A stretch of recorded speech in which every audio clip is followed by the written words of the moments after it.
শুরুতেই বলেছি লাই কোনো ইলা, তাই না? শুরুতেই বলে নিয়েছি আমরা লা ইলাহা, কোনো ইলা নেই ইল্লাল্লাহ, এক আল্লাহ ছাড়া আর কোন মাবুদ নেই, ইলা নেই। মুহাম্মাদুর রাসূলুল্লাহ, মুহাম্মদ সাল্লাল্লাহু আলাইহি ওয়াসাল্লাম আমাদের রাসূল। জন্মের পর আমরা মেনে নিয়েছি, তাই না? জন্মের পরে আমরা মেনে নিয়েছি যে আমরা মুসলমান ঘরে জন্মগ্রহণ করছি, আমাদের বাবা মা মুসলমান, জন্ম থেকে শুরু করে আমরা কালেমা বিশ্বাস করি। বৃদ্ধ বয়স যতদিন বয়স হয় না কেন আমাদের এই ইয়াকিন আমাদের ঠিকই আছে। কাউকে আমরা বলতে পারবো না যে তুমি অমুসলমান, মুসলমানের সন্তান, কিন্তু আমরা তাকে বলতে পারবো নাকি যে তুমি অমুসলিম? কিন্তু দেখা যায় যখন নামাজের আযান হয়, মসজিদে আসে না। রাসূল বলেছেন একজন মুসলিম আর অমুসলিমের মধ্যে পার্থক্য হলো নামাজ। এখানে প্রত্যক্ষ করে যে নামাজের আযান হয়ে যে ব্যক্তি মসজিদে আসে বলবেন মুসলমান, যে মসজিদে আসে না নামাজে আসে না, নামাজ থেকে দূরে সরে যায়, ওই ব্যক্তি অমুসলিম। আল্লাহ রাসূল হাদিসে।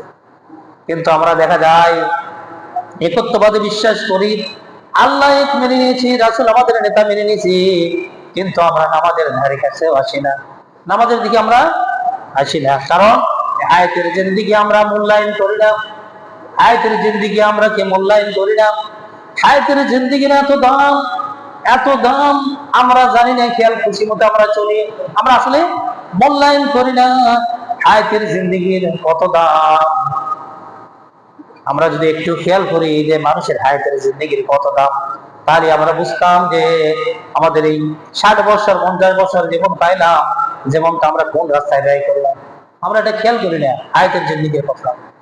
একটু উদাহরণ দিই, সন্তান যখন জন্ম হয়, সন্তান জন্ম হওয়ার ভূমিষ্ঠ হওয়ার পর যদি কোনো সন্তান 1 সেকেন্ড জীবিত থাকে, কয় সেকেন্ড?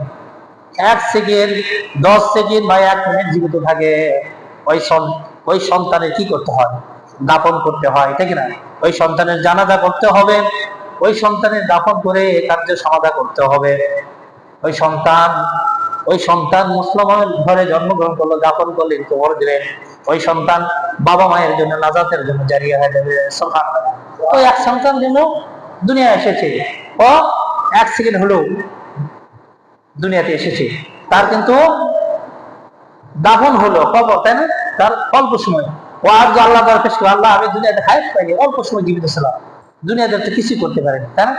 এই নিষ্পাপ সন্তান নিষ্পাপ হয়ে কবরস্থ হয়ে গেল, কি অবশ্যই জান্নাতের অধিকারী। যে সন্তান জন্মতে আসলোই, যার উপর কোনো কিছু ফরজ হয়নি, ফরজ হয়েছে নামাজ রোজা, ফরজ হয়েছে কিচ্ছু ফরজ হয়নি, দুনিয়াতে আসিছে, অল্প কয়েক সেকেন্ড বেঁচে থেকেছে, তারপর জীবন ত্যাগ করে দুনিয়া থেকে বিদায়